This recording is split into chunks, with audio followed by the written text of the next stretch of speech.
team like Kyrie and KD, or the Lake Show with King James and AD. Wish I could match him up with the bad boys from the 80s, but no black and white, I need that in HD. HenDawgz.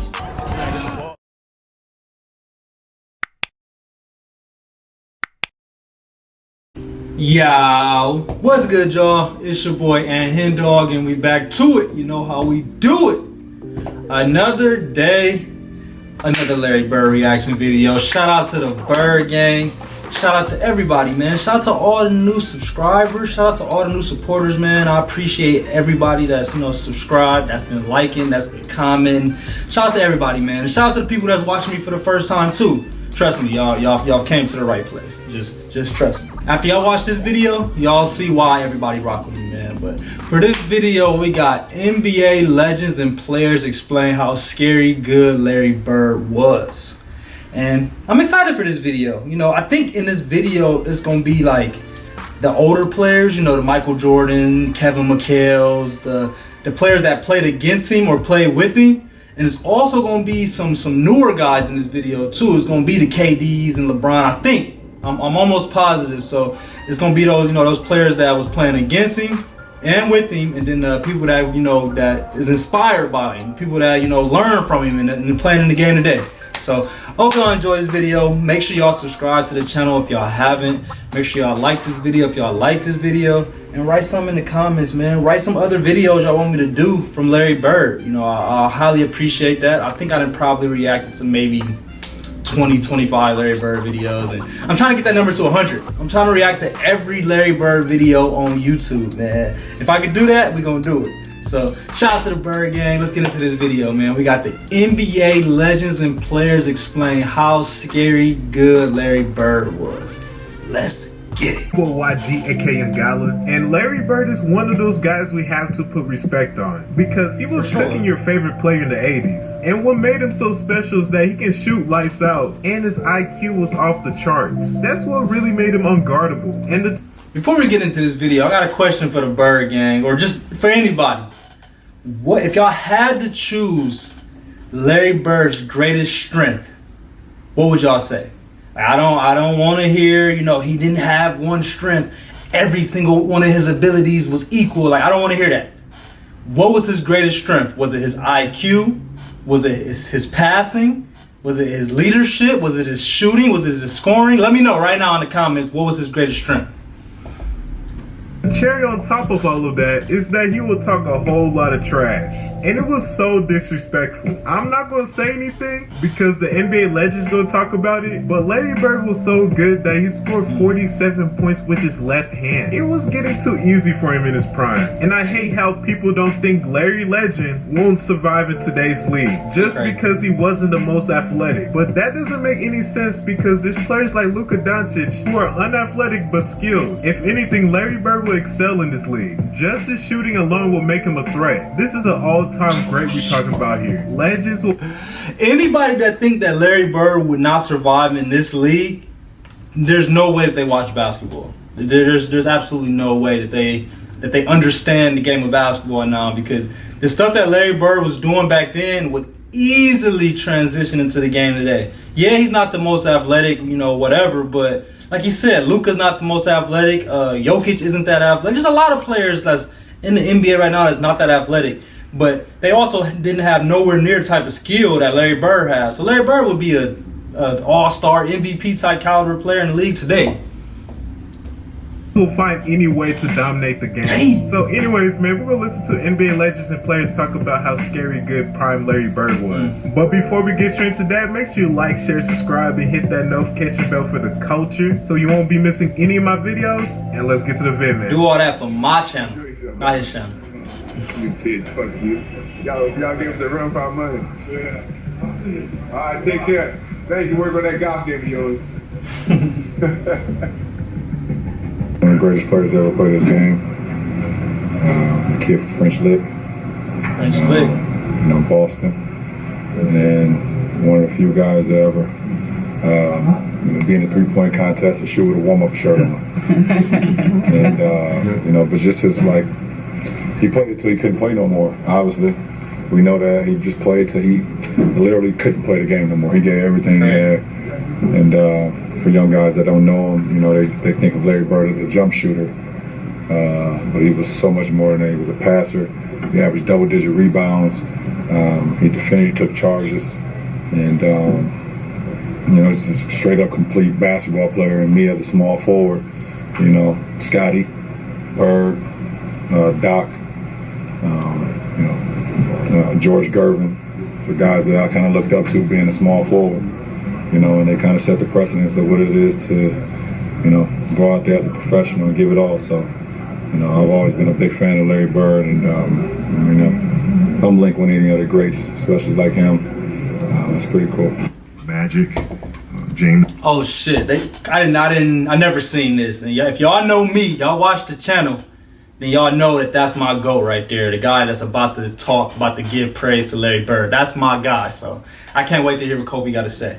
But it's also kind of cool to see what LeBron had to say, because he's from the Midwest, just like me. I'm from the Midwest. Larry Bird's from the Midwest, and LeBron's from the Midwest. So I feel like we kind of got that connection. I got a connection towards Bird and LeBron, specifically LeBron because he's from Ohio. I'm from Ohio too, but definitely that Midwest connection that Larry Bird had. You know, I always kind of feel like just being in that area that's kind of, you know, it brings something else out of you. But let's see what Kobe got to say.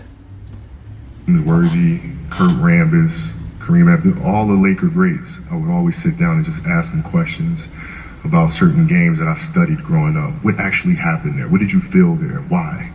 You know, Bird tough to defend. Why? Because you look slow as shit to me. So like, I'm missing something. So like, tell me what I'm missing. You know what I mean? You know, kind of complimented Larry in the past. Is that kind of a cool thing? Hell yeah. Somebody texted me after the game and showed me the screenshot, and I was giddy like a little kid. I mean, grew up watching Larry Bird, and, well, not really, he's older, but I was grew gonna up say, kind of knowing. I was about to say, yeah, I don't think KD grew up watching Larry Bird, because I know I didn't, and I'm probably only I'm 29.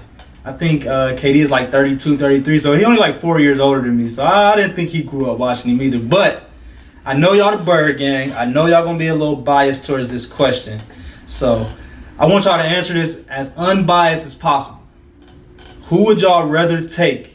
You know, if y'all had the first pick, and it was Larry Bird out there, and it was Kevin Durant out there, who y'all taking? I know y'all gonna say Bird, so just tell me why. Tell me why y'all would take Bird over KD. And if you know you will take KD, let me know why you would take KD. But I actually want to hear who y'all would pick in that situation and why. Knowing the legend of Larry Legend, and you know, sort of to be amongst the greats, that's all you really want to do. That's a great accomplishment, but I keep going. Just a love for the game and love for practice and love for shooting. I think that we're similar in those areas, but he allowed players like myself to kind of dream big and think big at that position, and to do things that traditional small forwards, I guess, or big men weren't doing. And he's one of the first guys you see. Patterned my game, who I wanted to be like, who I wanted to play like after Larry Bird. So I was torn. So I love them both, and to have a chance to play against Larry early on in my career, and then kind of be under his leadership when he took over as head coach, it was a thrill for me, because that was, you know, one of the players that, you know, I really idolized and patterned my game after. What Larry was able to do on and off the court, it defied description, and it was very much like being on tour with the Grateful Dead, in that you never knew what was going to happen. You knew it was going to be fun. You knew it was going to be great. You knew it was going to be dynamic. You knew it was going to be explosive. But you could never say, that's what's going to happen. I think his first 8 or 10 points were left-handed. And at that point, McHale was still coming off the bench. And so Larry scores his sixth point on some kind of left-handed shot. Bird against Thursday. All left-handed. My man said that he was saving his left hand for the Lakers. Like, how disrespectful to, who was that, Portland? To Portland is that? Like, just imagine hearing that before the game if you were a Portland Trailblazer guy. Like, oh yeah, we just heard that the player that we about to play against, Larry Bird, said that he gonna shoot all left hand because he's saving his right hand for the team that they about to play after us. Like, that's so disrespectful, man. And Mikhail goes, hey, Jerome, when do we start shooting right-handed? For Bird, another three-point try. Well, left hand is one thing, but when the game got close, I had to go back to the right one. I think it went right down the wire, and we might have won by 1 point. You're right there. You got to keep them under control. They don't. I went to shake his hand. He wouldn't shake my hand. And I remember saying to myself, well, maybe he's just getting into the game. And I remember the first play of the game, he said, you don't even belong in this league, Holmes. And he shoots a three. I'm like, I wasn't mad he made the three. I said, did he just call me Holmes? No way. But I remember after the first time, I made a great play against him. I remember he said, yeah, you got some toughness, man. I like you. But he said, I'm still getting 40 tonight. I think that's what I've said this in plenty of my videos, but this is what makes Larry Bird so great. Who is out there telling Dominique Wilkins that he don't belong in the NBA? Like, that's a Hall of Famer. That's somebody that is highly respected. I'm sure he was respected at that time by other players, but Larry Bird didn't care about none of that. Like, this wasn't just no bench player that probably really shouldn't be in the league. Like, this is a Hall of Famer that he's saying don't belong in the league, man. But that's how great Larry Bird was, man. It's crazy. 38, so he kind of proved his point. I mean, I knew he was a super player before I came into the NBA, but when I had a chance to play against Larry Bird, and there's only, I can count on one hand the type of guys like him that you had to be totally focused in on. If you didn't, he would embarrass you. Bird 6. Okay. Bird, for those that don't know, won 3 straight MVPs in the league with the Showtime Lakers and Michael Jordan and the Bad Boys president. 3 straight MVPs. What years was that, y'all? I don't know if Jalen Rose gonna actually explain those years or not, but what 3 straight years did he win MVP? I knew he won 3 straight shooting contests, but I didn't know he won 3 straight MVPs. That's crazy. That's really just taking over a whole, I don't want to say decade because that wasn't a whole decade, but just taking over a long time period. 3 years is a long time. MVP. So you would say that was the baddest white boy ever? No question. Not even guess. No doubt. Okay. No doubt. Bird night. I had the Bird night. Yeah. Bird night. That was a tough night, man. And he would tell you to play and catch it over there and shoot it. Larry Bird. He was not a nice guy. He was not a nice guy. He talked to everybody. He was talking trash all the time, man. But fun. And they called timeout, and he turned around and looked at me and said, I'm going to score right here on you. And he came back out and hit about 10 in a row on me. And the last one was left-handed. And he asked me if my mother was watching. He was calling shots. No. Who's next? No, Bird, come on, bruh. You was that disrespectful. He was talking about people's mamas. No, he gave him 30 and then asked him was his mama watching. Bro, that might be on, as far as disrespectful words that Larry Bird has said, that gotta be up there at number 1, number 2. Like, this dude brought up bro's mom. Like, that's crazy. Where you want this one from? And he just made one after another. When he got to about the 55th point, you knew it was something special. Even as a player, that usually doesn't happen, but we're down so much at the time. You had time to realize the game. We're on the free throw line, and he's like, he literally says, left side over across the 3, and you're listening to him. That's a tough feeling. That was the one game that I think he tortured Dominique. He saw Dominique, this up-and-coming player, and he just tortured him mentally. That game, he tortured all of them. I mean, it was mind-blowing. I think Bird went by the bench one time, too. He fell in the bench. Oh, he did. Yeah, and he called that one. That was the one where he fell in it. He literally said, off the glass into the trainer. And so something that I've noticed about that time right there was he definitely didn't have to fall into the trainer.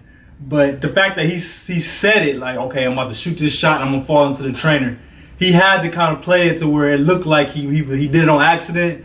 But that's probably my 5th, 6th time actually watching it. And he could have took that shot, you know, and ran back down the court. But he's like, no, I promise, though, I'm going to fall into the trainer. So he shot the shot and then did a fake fall into the trainer, man. This dude here, this dude was one of the biggest assholes ever. But he was great. And it's going to be a 3, and it's going to be off of this. And then he said, who wants it? And I think Ricky Brown, I'm not for sure who it was, ran out after him. And he shot this high rainbow. It goes in, Ricky bumps into him and accidentally knocks him on our trainer's lap. So it was exactly what he said. Antoine Carr and Cliff Livingston got fined by Coachella, I think. And Eddie Johnson for celebrating. Oh, they got celebrating Bird. Yeah, it was the best film session. Every time when I see Mike, we still laugh. God, it was the greatest film session ever, because back then you didn't have, you watched the real game and just went, with a video, and Mike rewound the celebration 20 times. He just kept, not the shot, he just kept rewinding it, showing the guys, you remember they're giving each other high five. And then somebody falls off the bench. Yeah, too. that was Eddie Johnson. Yeah. Eddie Johnson falls off the bench in laughter. So if you're the coach, let me know right now in the comments. If you're the coach for the Atlanta Hawks, and you see players on your team celebrating and doing all of that for the opposite team, what are y'all gonna do? And I don't want to hear, I'ma just appreciate the greatness, blah blah blah. In that moment, you're not appreciating that greatness, man. You're not supposed to, at least. You're not supposed to be doing what they're doing. So if you're the coach, what would you do to them teammates? Or would you just let them slide? Just be like, you know what? Yeah, Larry Bird was just a good game. I see why y'all did that. Would y'all just fine him? Would y'all cut him? Let me know. If you're the coach, what would you do to those two players right there? I mean, everybody was entertained by this. Even the guys on the Atlanta bench. They got 5 for that, I heard. They enjoying it too much. What's the reactions on the Atlanta bench? They enjoying it too much. Yeah, when you get watch Cliff Livingston come over here. I think this is Cliff. And our film session is 20 minutes of that. At the 3-point competition, walking in the locker room, who's playing? Did you really say that? Who's playing for second? Yeah, I did. Yeah, when you walked in and asked who was going to get second place in the 3-point contest, when you walked in there, what were you thinking when you made that announcement to the room? Just messing with all those guys like you always did. Yeah, to everybody? I didn't. I had no clue. I never really practiced. Me and Danny used to shoot some before we went out there. Everybody's sitting there. Everybody's real quiet. You really didn't. You knew the guys, but you never were around them. 3-point contest at the All-Star break, and Larry walks in and says, "I hope all you guys in here are thinking about second place because I'm winning this." Crazy. Excuse me? In fact, there was one game in Cleveland. Do anybody know what shooters was in there? Who was he talking to? Write in the comments what players he was talking to when he went in there talking about, I just want to see who about to get second place. Because it couldn't have been no real good shooters.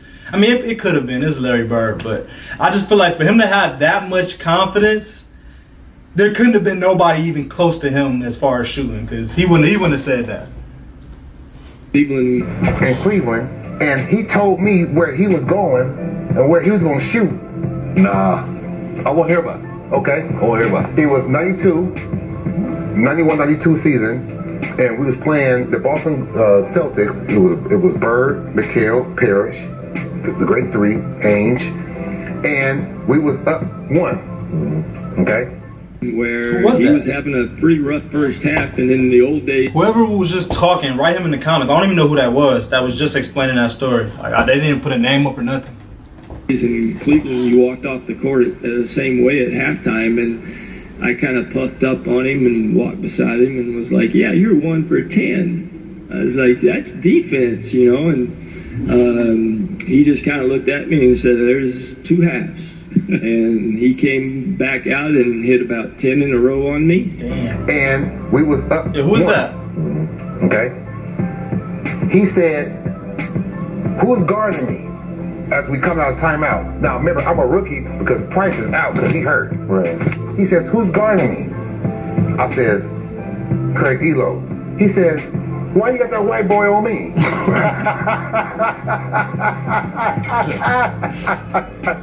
Don't put no white boy on me. He said that was the most. Now remember, Larry Bird is white. Right. Now remember, in case you forgot. Left-handed, and he asked me if my mother was watching. Bird didn't talk trash to you. Oh my God, Bird talked trash to everybody. But did he get to a point where he had respect for you? I always tell this story about Larry Bird. I remember him, he was cursing under his breath. And I asked him, I said, Larry, what's going on with you? He says, you guys are being disrespectful to me. And I says, what are you talking about? He says, you guys are putting a white guy on me. That's disrespectful. Wait, who's the white guy you put on him? I can't remember who it was. I just started laughing. I had no comeback. He says, it's disrespectful when y'all put a white guy on me. Bird used to tell people, I remember he told me a story about Xavier McDaniel. He said, X-Man, yeah. X, I'm going to get the ball right here. I'm going to shoot a jumper right in your face. A psychic. It was a tie game. They had the ball and DJ was stalling the basketball. And Larry was kind of standing outside behind him, like denying him the ball. And they called a timeout. And he turned around and looked at me and said, I'm going to score right here on you. And I said, I know you will. I'll be ready. Tie game, 13 seconds to play. He was telling everybody what he was going to do before he did it. I'm going to a play. And about that time, Larry steps in and says, Coach, why don't you just give me the ball and tell everybody to get out of the way. It's Larry. If he wants the ball, he wants the ball. After the timeout, we walked back on the court, and then Xavier was guarding. So he tells Xavier, he says, I'm getting the ball. And Larry said, I'm going to get it right here, Ed. I'm going to shoot it in your face. He did it and looked at me, he was like, damn, I didn't mean to leave nothing on the clock. He shot a shot right in my face. I just looked back and the ball just went in, hit all net. And he said, I told you so. And, he was like, I didn't mean to leave 2 seconds on the clock. He wanted to shoot it with 0 seconds on the clock. I walked back to the sideline like, damn. A lot of people don't know this. You probably know this, Dan, but Larry Bird. Hold on, before Byron Scott get into what he got to get into, I got a question, another question for y'all that I want y'all to not be biased on. Okay, so I asked y'all a question about Larry Bird or KD. I got another question for y'all. In a 3-point shootout, you got $100,000 to bet. Who are you putting your money on in a 3-point shootout? Steph Curry or Larry Bird? Write in the comments. I put this in my community channel one time, and it was mixed reviews. There was a lot of Larry Bird, the Bird gang. Y'all was saying that Larry Bird for sure was going to win, and there was a lot of the Warrior people that was saying that Larry Bird didn't stand a chance. So write in the comments right now who you got winning that 3-point shootout and why. Why would Larry Bird beat Steph Curry in a 3-point shootout? Let me know in the comments. Was one of the biggest trash talkers in basketball. And a lot of people said, really? They thought it was Reggie or Charles. Larry Bird talked more trash on the basketball court than anybody I've ever played against. And he told me 2 things one game. Our rotations, double teaming Kevin McHale always had to rotate to the corner, and Larry Bird was the one shooting. So he shot one, and I'm trying to block this shot, and he would just tell me, Scott, you're a little too late. A little too late. So we playing him in the last play. He says to James Worthy, he says, you guys don't have to worry about it. I'm going to go right over there that corner. He said, they're going to set a screen for me. We're taking the ball out. He said, I'm going to curl right over. And he's telling us to play. He's telling us to play before they even take it out. He said, I'm going to go right over to that corner, and I'm going to catch it, and I'm going to shoot it, and I'm going to tie the game or win the game, whatever the case may be. He did that shit. They take the ball out, and I think it was either Danny or DJ, the late, great DJ. Yeah. Take the ball out, man curl right to the corner, caught the shot, shot a 3, and made it. It's like, are you effing kidding me? Too good, man. It's not Larry Bird's story. Beyond an acute awareness of his own commercial potential, Bird waged psychological warfare at the drop of a ball. The 84 Olympic team was playing an exhibition game against a bunch of pros, including Larry Bird, and they were in the warm-ups. And a ball bounced down from the college end of the court to the pro end. And Michael Jordan went down to chase it. The ball happened to be picked up by Larry Bird. And Michael went up a few feet away from Larry Bird and held out his hands. And Bird took the ball and fired it back down the court over Jordan's head. As if to say, you're not only not getting this ball, I don't give damn who you are. Larry Bird knows exactly who this guy is and what's going to happen in the next few years. And he wants to get every edge he can get right now. So guys, hopefully y'all realize how great Larry Bird was, because the man can do it all. He was not only a shooter, he can play, make, rebound, and was an underrated defender. He was on the NBA All-Defensive Team 3 times during his prime. So please put respect on Larry Legend's name, because he inspired players like LeBron James. So make sure you like, share, subscribe, and show love to the YG gang, and now I'm out.